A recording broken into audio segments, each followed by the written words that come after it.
மயக்குதையா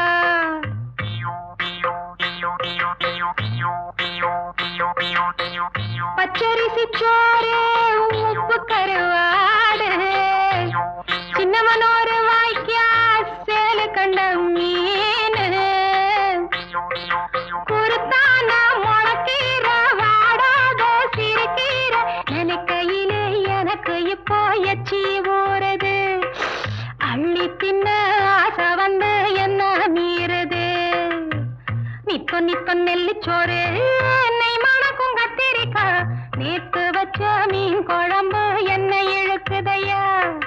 நெஞ்சுக்குள்ள அந்த நினப்பு வந்து மயக்குதையா